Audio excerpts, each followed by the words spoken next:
Welcome to the Food Founders interview from Procop. We've got something a bit different this time, as I'm speaking to Chris Tunstall, founder of A Bar Above. Based in San Francisco, Chris is a former bartender with a degree in microbiology and a long-standing love of craft cocktails. A Bar Above is a team of cocktail nerds, their words, not mine, who help hospitality, businesses, and home enthusiasts understand the art and science of cocktail making. I'm looking forward to finding out what's going on in the craft cocktail scene in the US, the flavors and formats that are working out there. Welcome, Chris. Thank you for having me. I'm really excited for this conversation. Excellent. I guess the first question really is, can you tell me a bit about A Bar Above, what it does, and why you started the business? Yeah, absolutely. So A Bar Above is kind of a small team. It's me and my wife started this company back in 2013, and A Bar Above really started with the whole craft cocktail movement. So back in like 2003 is when I first started attending bar, and I started hearing about mixology for the very first time. People often use the word craft cocktails now, but it's kind of the same word, just kind of wrapped in a different wrapper. And it was brand new. In my opinion, kind of when I was starting to notice it, there was only two places, probably three actually, London, two places in the United States where people were having really kind of deep conversations about cocktails and ingredients and technique.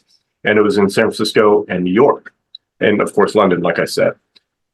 So people were having these conversations in these forums, and you could count the number of people having these conversations on both hands. There was 5 here in San Francisco, 5 in New York. And there wasn't a lot of people really interested or talking about it. And just kind of context of kind of where we were in the landscape of cocktails. Up to this point, everything was sweet and sour. Everything was pre-manufactured. Everything came out of a gun. So there wasn't really a focus on quality. It was always a focus on quantity, both from an alcohol consumption and just pure volume.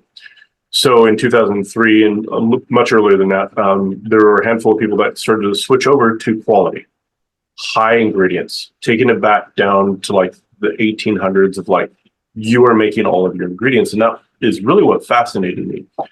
So I started paying attention to kind of that world, and it slowly started to evolve. We started learning more techniques. And I knew that if I wanted to be taken seriously, I needed to move into San Francisco. And I was up in Napa and Sonoma at the time in wine country.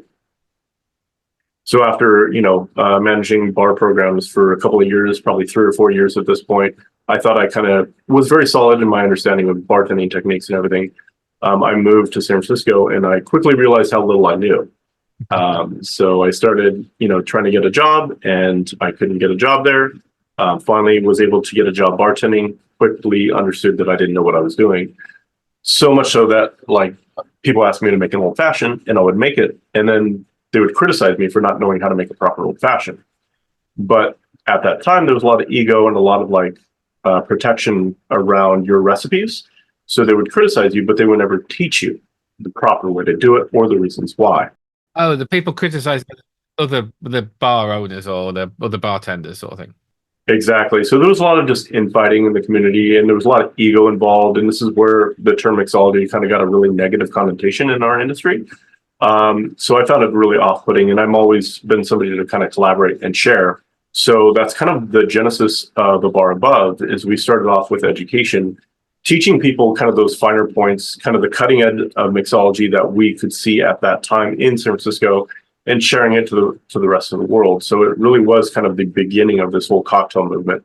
And we were one of the very first on YouTube to really kind of lean in and communicate these techniques to people that weren't in these major cities. So we started off with education. I spent 6 months building a bar. My wife spent 6 months learning how to code and put a website together. Oh, wow. And the rest was history. We started filming pretty much every week.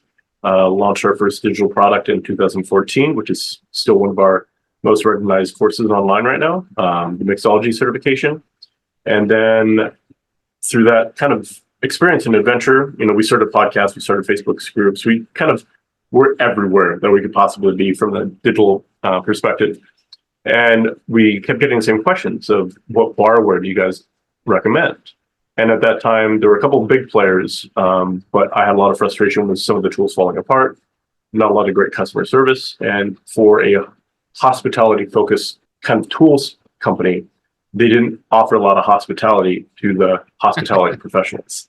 At that point, we said, okay, let's lean in, let's kind of do our own thing and launch our first products on Amazon in, I want to say 2015. So we took our last bit of life savings that we had stored up, poured it into the first round of hardware, waited 3 months for it to show up from China, and we sold out in 30 days. Hey. So then we kind of just rinse, repeat, kind of recycled all of our money. As fast as we made it, we spent twice as much and kind of went from there. And, here we are in 2025. We've been doing this for a little over 10 years now. And it's been quite a journey, but we really do focus primarily on education and making hardware and bar equipment that may look like everybody else, but is higher quality, more durable, and addresses a lot of the issues that I had when I was tending bar. The mixology courses, are you targeting people who work in hospitality and bars as well as kind of end home enthusiasts, and has that changed over time? Primarily, yes, it has changed over time. When we first launched, I was industry. I was always in the hot restaurants and bars. So that's what I knew. That's what I spoke. That's what I talked to. And even the language that we used on our marketing side was very industry focused. And we decided when we started taking a look at actually who's buying our products, it was mostly home enthusiasts. So we started to change our language up and started to really kind of focus more on the D2C market right before COVID, oddly enough. And then that's kind of where we have found our main success. But even at the beginning, I always thought, if we're an industry focused brand, there's our people that really enthusiasts that really focus in on what industry is using. I imagine COVID was actually good for your business in terms of people kind of engaging online and ordering online. For COVID, for us, it was incredible. It was a rapid growth scenario for us. We went from a team of me and my wife to hiring our first couple of people, and then just really kind of ramping up the business very quickly. And we were one of the only manufacturers that actually had stock because of the relationships that we had.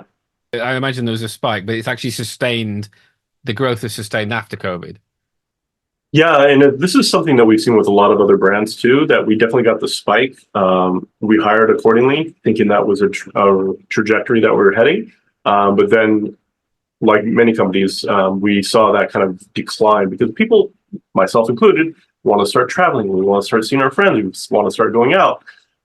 So we definitely saw kind of a normalization in that growth curve, but nothing that was, shocking by any means for us. Yeah. And what were you doing before you started the business? You always in bars, beverages, hospitalities? You've always been an alcohol enthusiast? No, not actually. So I had a kind of a long pathway to get here. I was in college and taking molecular biology. That was my focus. So it was always, my head was always in science. I always thought I would work in that industry.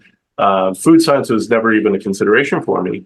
But I found myself more and more attracted to the culinary side of things. I almost went to culinary school when I was 18. I would sleep with, cookbooks, Julia Child's cookbooks, you name it, and I was reading it cover to cover. So I was kind of into that. But I also moved to Vegas back in 95. And one of the things I always enjoyed is like, if I am in a famous city, I'm going to participate in a market that city is famous for. So Vegas is very, very famous for gambling. So I decided that I want to kind of like really kind of immerse myself in the whole Vegas experience. So I became a limo driver and a croupier, a crap stealer. And I did that for about 3 years. And I love the excitement, and I love just the energy around a crap stealing. For anybody that's unfamiliar, it's the dice game where you throw it down the table. There's a bunch of people around you, and like James Bond, everybody like loses their mind, and it's very exciting. But then I decided that I didn't want to do that long term, so I moved to San Francisco. Decided to replace that excitement with bartending, and that's really what kind of set the hook. And after that, I was in the business for 15 years, mostly managing bar programs, while learning all these cutting edge techniques that we talked about earlier, flavor manipulation, flavor delivery, extractions, all the culinary side of cocktails. Was molecular biology useful in that context, or am I clutching at straws? Actually, it really is. It's incredible how often I use it. And it's not like deep science, but it is like basic science. Things like equilibrium. If you have 5 pounds of fruit versus 10 pounds of fruit, there's an equilibrium state on that flavor in those ingredients, as well as just food health, like bacterial growth and stemming that, surface area, dissipation, heat, energy, all those little things have definitely come into play when I go to either create menus or create products. I actually use that a lot in product design and thinking about product design as well. Can you give me a flavor of some of the different types of customer you have, what they're looking for, and I guess a sense of how many people you think are kind of making cocktails or craft cocktails and high quality cocktails at home? It is quite a large market, actually. It is a very, very growing industry. And I think even with non-alcoholic, it becomes even more important because there isn't a lot of knowledge base around how to apply a lot of this to non-alcoholic ingredients. So there is a lot of people that are very interested that don't have the understanding and the knowledge. And that's kind of where we really start to shine. What's currently in the range, and how do you decide what products to bring to market? Yeah, so when we first started off, we were very much an education and a media company. So a lot of our focus was on generating video assets and kind of creating courses and stuff. So like I mentioned, the mixology certification was kind of this, the white whale of products that I wanted to design and come up with. The original idea was, this is how old I am and how long ago we were discussing this business, was to do a DVD box set and to send those DVDs out into the world, because that's what I was used to in the world of flair, or the juggling of bottles and stuff. Yeah. That was kind of how they went to market. And so I said, okay, there's a model here. Let's just replicate that model. And my lovely wife is much more intelligent and definitely more attractive than me. And she said, oh, no, we're not going to do that. And I'm like, oh, are you kidding me? She goes, no, we're not doing that. We're going to give it away for free.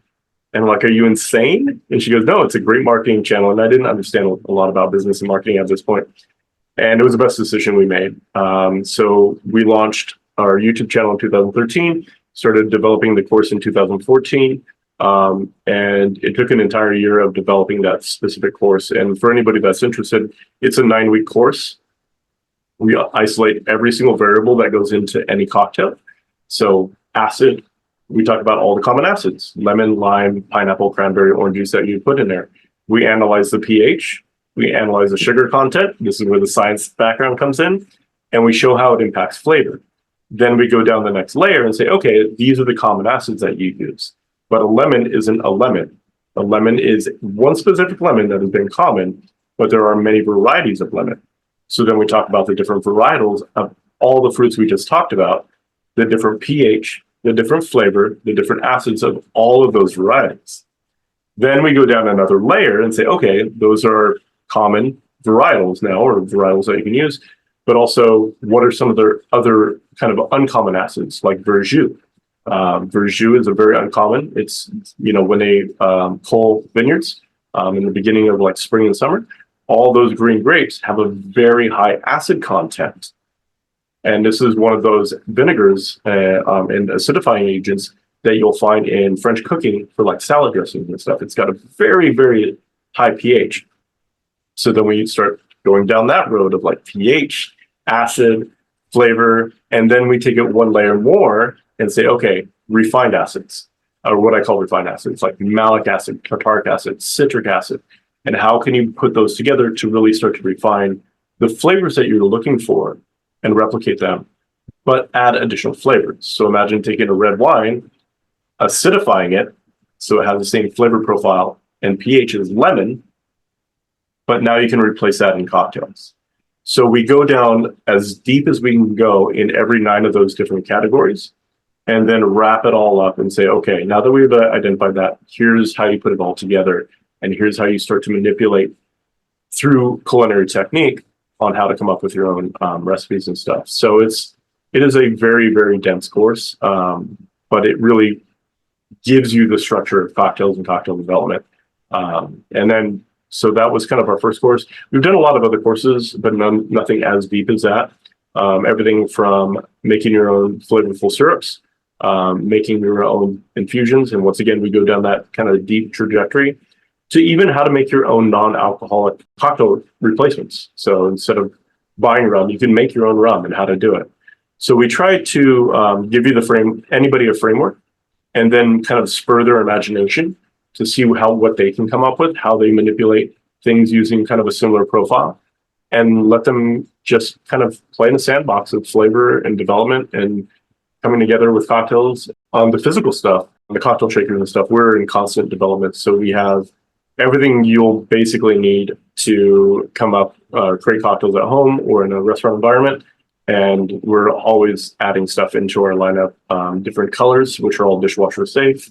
And we do our own unique twists. So anything that may look like your average bar tool, there's always a secret about what we launch that makes it a little bit different. And once we start to talk about it, you'll be like, oh, okay, why doesn't anybody else do this? And so that's kind of our secret sauce when it comes to development. Brilliant.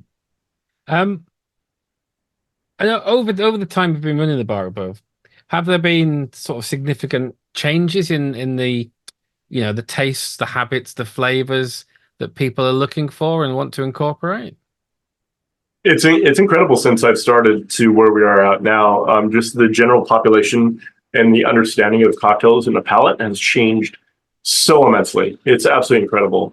We went from a very sugar bomb cocktail, very focused on delivering sweetness and weight to the palate, and we're adding a lot more complexity into the cocktail world. Things like Amari, like that bittersweet Italian liqueurs have become a basic staple of our world now, and we're constantly expanding wherever we can. And it's one of those things that I always say: there's no sacred ingredient in the world of cocktails. If you tell me to make a cocktail out of any ingredient, I'm going to try to work it into a cocktail. Even if it's a vintage wine, I will try to do it justice. But I'm not even going to hesitate to open like a 1974 Bordeaux, for example, and make something really fun out of it. But yeah, the flavor profiles and kind of the way people are exploring cocktails, even in the general public, has changed considerably since we started. Like even smoke, the idea of smoke in cocktails has become commonplace now. And that was like very like, whoa, what are you guys doing? Like even 5 years ago, it was pretty incredible to see how people adapt and change so quickly. And are there any hot or emerging trends you can share from the USA? Non-alcoholic cocktails are absolutely blowing up. This is something that we're seeing and something that I love personally. It is changing the marketplace. There are so many new products on the shelves now that are trying to really kind of capture this space. But it's something I absolutely love and I think is incredible. I think there is a lot of challenge in being in that space, just from analogous kind of words. So, for example, if I'm making a non-alcoholic bourbon, I already have a preconceived notion in my head of what that's going to taste like from a consumer perspective. Yeah. And usually that translation into a non-alcoholic is a considerable jump from a flavor and palate perspective. And there's not been a lot of companies, I think, that have really starting to lean in and nail these flavor combinations. They're getting closer, but I think that's the biggest struggle that we're having in the industry right now, is getting that kind of conversation changing. I know there's a couple people that have kind of jumped over and just said, we're not going to make alcohol equivalents and name them alcohol equivalents. We're going to do our own spins. Like I think Seedlip is one that does a really good job on that, where they don't say this is our non-alcoholic gin, but they craft those flavors to be gin capable. Yeah. And I think that's a really good way. And I think the other thing that I usually tell people, especially in the non-alcoholic space, is it might not make sense to just replace the gin in your, Ricky or something like that.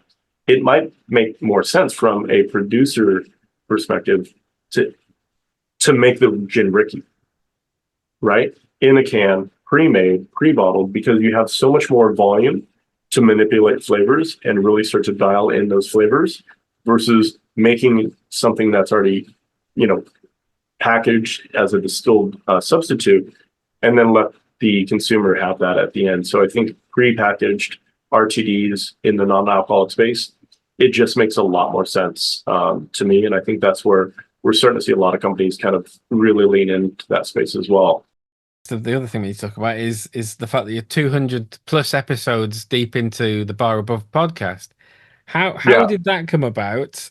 How has it helped the business? And what are your feelings about this podcasting lark? So podcasting is a really interesting animal. And we started podcasting back in 2014, maybe 15, I think. And we recorded a handful of episodes and we immediately threw them away because they were so bad. And I recommend anybody starting a podcast do that. Record a couple, get your experience up a little bit, get your voice, you know, right for podcasting, and then just throw them away and then start over. And I promise you they will get better. But from our perspective, it was a great way to add even more for our audience because there's something very valuable about just being in somebody's ears, right? Over and over and over and over again. It builds trust, it builds recognition, and it builds kind of a story with a brand. You know, we can go on a tangent, so we just can't do in Facebook or on YouTube. You know, this gives us the ability to kind of really have a different conversation, have a different focus, where YouTube is mostly education. This could be more topical. This could be very different conversation. So a lot of the podcast was about supporting bartenders. How do you build your own business as a bartender? We did an entire series around that, how to get a better job. So we're doing much more like lifestyle conversations around industry, but also, you know, maybe we do a little bit of experimenting on history of cocktails and, you know, bringing the consumer into those conversations as well. I think that for us, we thought it was way too late to get into podcasting in 2014, but we were very surprised. And with our space, it's amazing how many people just have given up after 10 episodes. So we were probably one of the longer podcasts, which is really helpful. But I think lead generation, brand awareness is a huge play for us. The other thing, and this is a thing that I think is much more subtle with podcasting, is network building. So if you are in, you know, we're in a really cool space where it's a lot of fun, a lot of personalities, a lot of different people that we can talk to. And now we just expanded our network exponentially, right? So at the end of an episode, I'll ask them like, hey, this was a lot of fun. Who do you think I should reach out to? And then they will say, oh, you got to reach out to this person, man. He's super good about this and you'll love him. And then I'll ask for an introduction.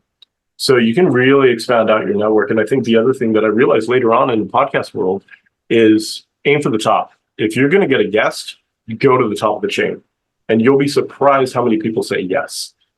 It's a great builder of reputation, networking, leads. And with us, you'll never know where it takes you, but you're going to learn a lot along the way. And you'll be surprised, honestly. It's an incredible platform. Where would you like the business to be over the next sort of few years? So we have a pretty clear path of what we want to accomplish. We have built this company not to be kind of a flash in the pan company. We're not trying to get acquired. This is all self-funded. We are looking to be a legacy company that lasts many, many years. So that is our growth trajectory. I think retail is going to be an area that we really lean in on the next 5 years. And I think what we would need to do as a brand and where we really focus is bridging that gap between bar tools and education and providing a great resource for anybody that's interested in learning more about craft cocktails, giving them all the information they need to get started, to really kind of like spark that curiosity for them to start exploring the world of craft cocktails. Do you work as a consultant to sort of drinks businesses or anyone like that?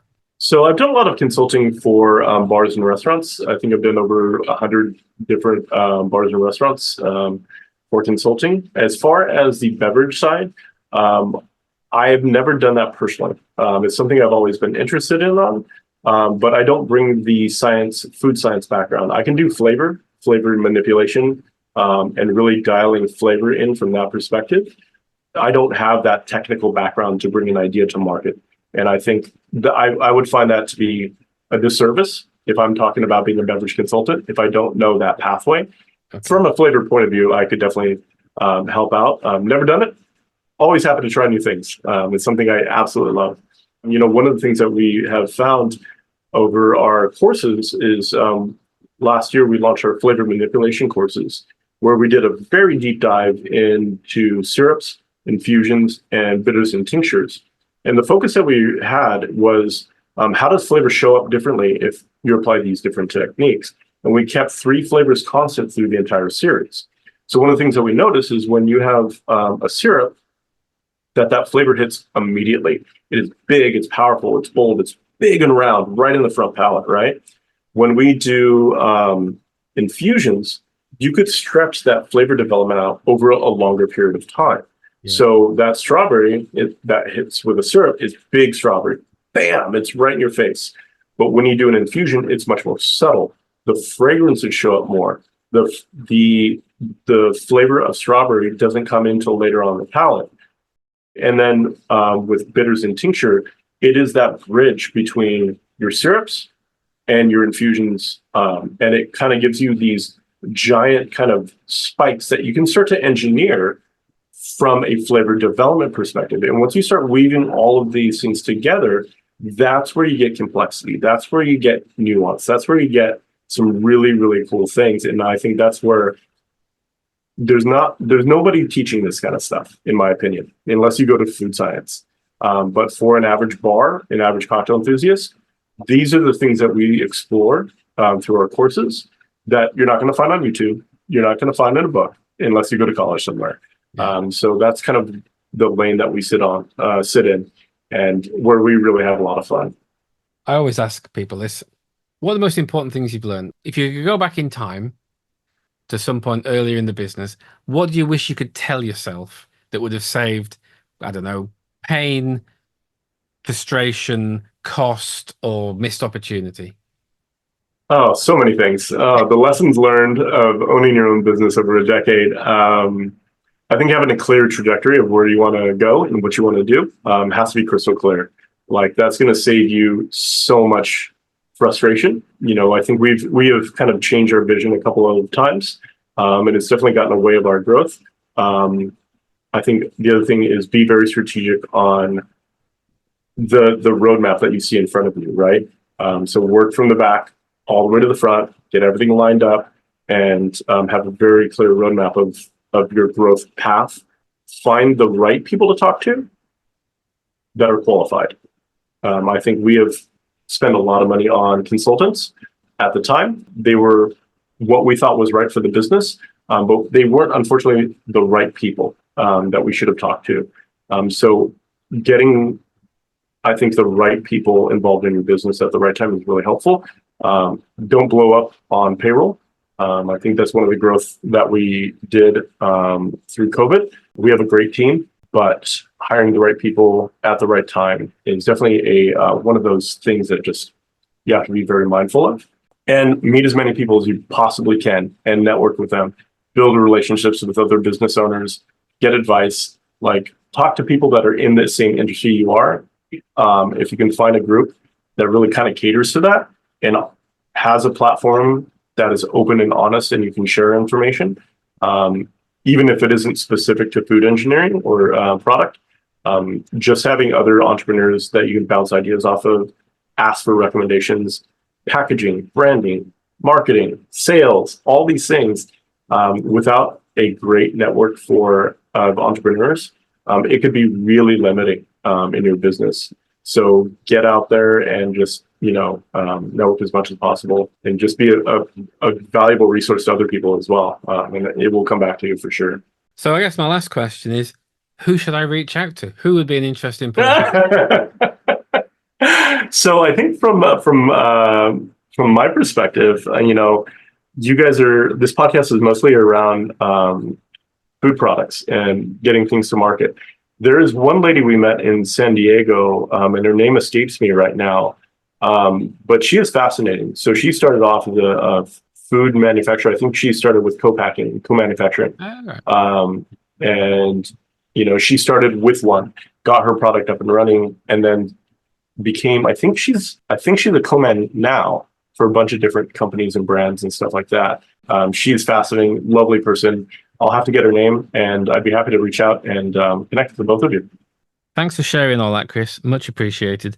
If you want to find out more about A Bar Above, their courses and products, go to www.abarabove.com. To hear more food founders share their experiences, go to froghop.co.uk/podcast.